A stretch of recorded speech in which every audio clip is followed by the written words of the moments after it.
let's start putting things back together. I am not putting the panel back because we still got to do some work. As you can see, my door automatically shuts on me because the door, I think they're called actuator lock. I'm not sure what they're called, but they are not holding anymore. So we're going to leave the panel off so we can start addressing that.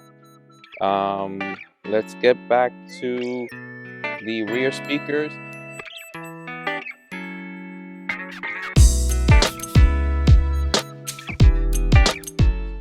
Okay, so we're back on the table. Before we continue the installation, I just want to show you something. So this is the old speaker and it's all cracked up here. As you can see, has all these cracks. The new speakers come with this cover. You don't need this cover because it won't fit under the speaker covers of the OEM panels or the deck on the rear speakers. So you take this off, you don't need it, and then you're just going to do the following to install it in the rear. You're going to basically place it inside the speaker adapter, screw it in, and then we're going to install it into the car. What I wanted to point out is the differences between the radio that was on there and the Pioneer one. As you can see, the Pioneer one is more slicker. It doesn't have the buttons label here, so when it's off it becomes a full black panel. The Boss one, which is the much cheaper route of the radio, has these touchpad or touch buttons here, which don't work properly. And trust me, this radio really sucks. I was so frustrated and wanted out from it.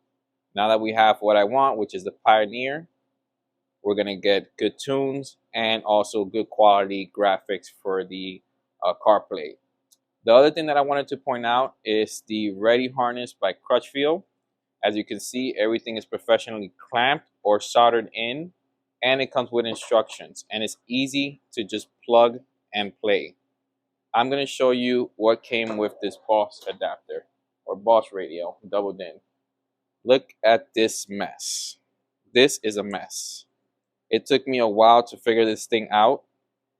It's not soldered correctly. It looks like it's janky. I'll show you right now. Look at this, and it's like heat shrinked. So yeah, this took a while to basically figure out, even though it has the instructions or like what goes to what here. It just didn't make sense. So garbage with that. And we're gonna go with the ReadyHarness. So now we're gonna start the installation of the rear deck speakers, and I'll see you inside the car. All right. So we're in the rear deck on the rear driver's side of the car. We're now going to remove the speaker cover, and then we're going to remove the original speaker that comes with the car. I have already disconnected them from the trunk. I'll show you there. It's really easy to remove this. You just take your trim removal tool and you just pry up from here, and it comes out pretty easy. Super loose. All the clips look nice and intact, so that's good. As you can see there, it's going to be just clips around, and just make sure you pry from the correct angle. You don't want to break these guys here. I don't know if you can see it there perfect. Let me zoom out a little. You don't want to break those. Okay. All right. Let's, similar to the ones in the driver's seat, it is only one screw. But since I can't fit a Phillips head, you could also use an 8mm socket and remove it from there. Just gonna take a little longer.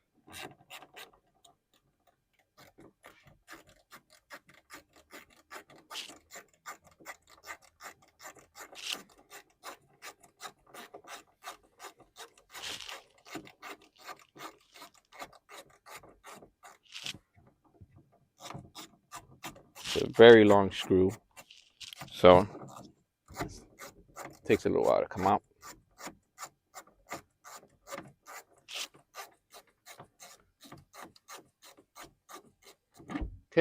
that's out. And now we're going to use a flathead to pry up because it is stuck with 3M tape.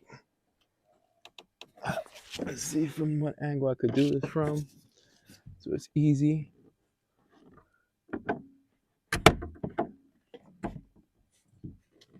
There we go. And you just lift up and it's completely off. All right, and then I already have the aftermarket one together with the adapter. You're just going to insert it with the tabs in the right location. You're going to find the hose. All right, so we got the speaker and we're just going to connect it with the aftermarket cables that I connected in the trunk. We connected those to the OEM connector, and this should just plug and play here in these rear parts here. Let me make sure that these are not bent, and we'll connect properly. Okay, they look like they do. So the black one is the ground. It's the much smaller connector. We're going to connect that there. Let me make sure I got it good.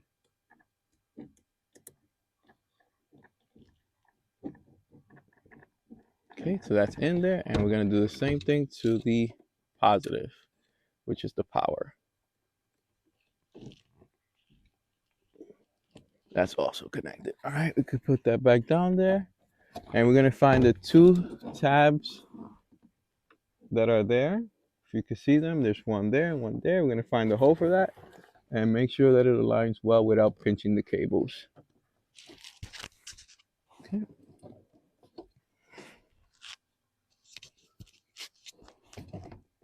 All right, and let's get that thing. Okay.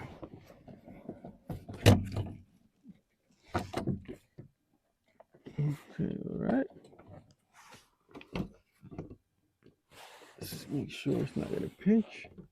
And we have once in the hole.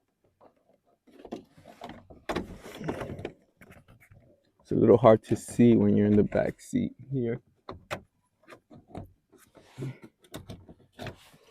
All right, let me get a good angle, and I'm gonna return back once we have here.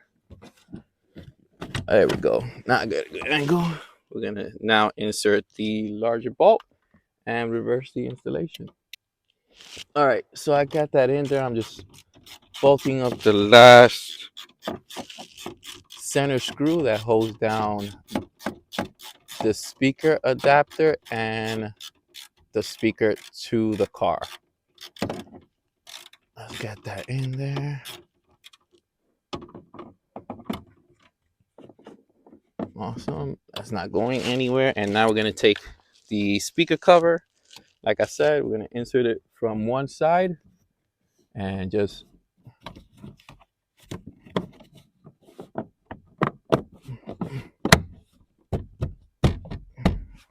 and that's it. So now we're going to flash the iData Link Maestro RR. We're going to choose the year of the vehicle, which mine is 2008. And then there's tons of manufacturer options. We're going to choose Honda. And then the model, which is Civic. And my model year did not come with the factory navigation. There's two different steering wheel options, the base and the coupe.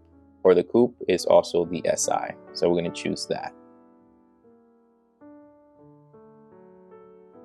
Then you're going to choose the manufacturer of the double din. For me is Pioneer. After this, you're going to choose the model. You could search for it. So we're going to type in 1770 NEX. There we go. And a recommended firmware is available. That's the one I opted in, but you could use more at the bottom. See the available firmwares at below. And then there's two connectors that connect to the double din. I have the second connector that comes fully with the OBD2 connector, and it gives me more options. So we're going to choose this one.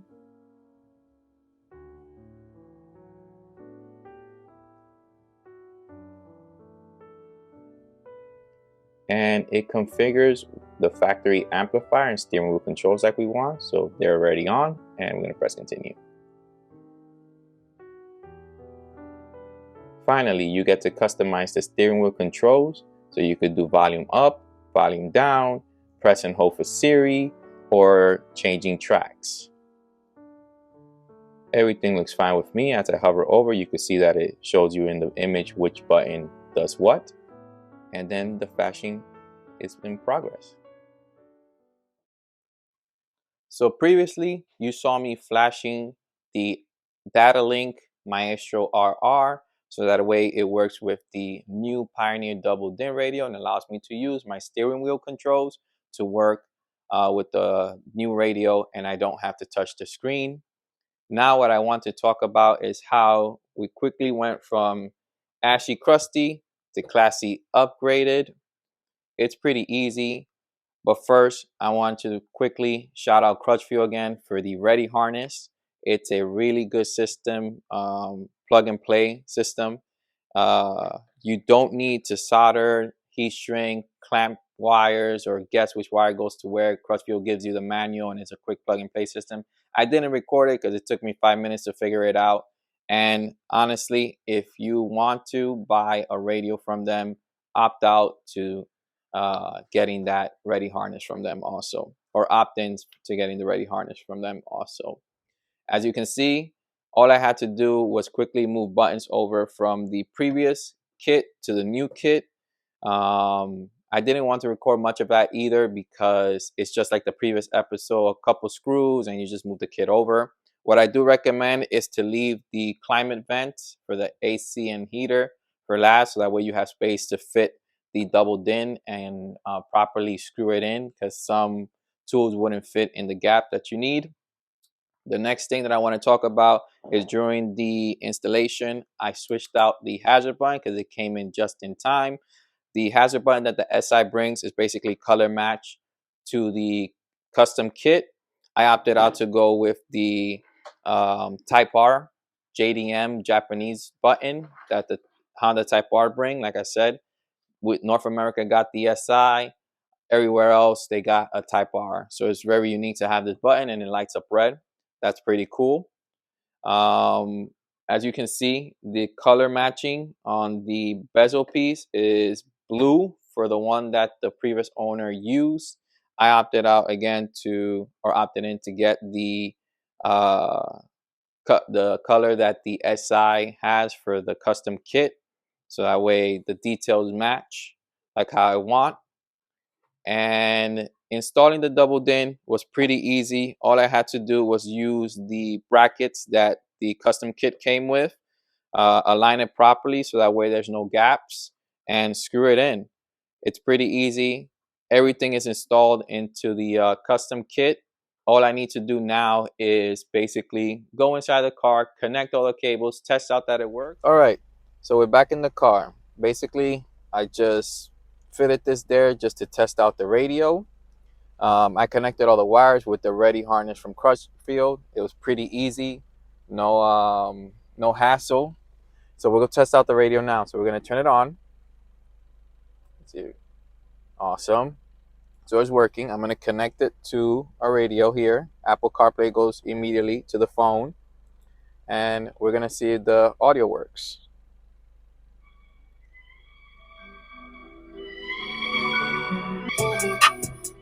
All right, so that's enough of that, so we don't get copyrighted. But it is definitely working. It has different features. If I go to the main menu, I have option for CarPlay and also other options like a rear view camera if I install that, the auxiliary, which I don't need because I'm going to be using CarPlay the most. Once we go back to CarPlay, I could go back here and choose different music that I want to listen to. I could browse, I could go to the radio, I could see text messages. I could also use the navigation system, so I don't have to basically switch to a different type of navi system. Okay, sorry about that. I had to cut the radio off a little bit because of the battery. It's a little wonky right now, but all good. So basically back to how I was saying, you could do CarPlay if you wanted to. If I go back to the settings, I have option to do multiple things there. um, Everything is working there, including the button here. Like I said, it lights up red, so that's nice. I don't know if it could be seen in the video. And I want to show you also the cluster, which is also working on there. So if I turn on the lights, it works perfectly fine. All right, so that concludes this video. Thank you for joining me and sticking around this long to do the audio upgrade and installation for the 2008 Civic SI. I just want to end this by going through the tools that I used for this installation. I used an impact gun with some adapters. I used a small ratchet with an 8mm or 10mm socket and an extender. I use a pick tool, a flathead, a Phillips screwdriver, and some trim removal tools. Now, if you want to see what the next episodes are going to have, please join me in my Instagram channel, dro_A.S.A.P_garage, and that's going to show you a sneak peek of the next episodes. I decided that I'm going to be launching an episode every single week.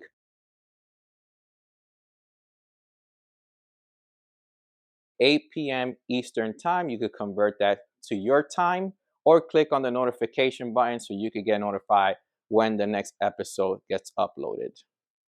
I think that's it, and I'll see you in the next episode. This is A.S.A.P Garage, and this was your boy Joe. Peace.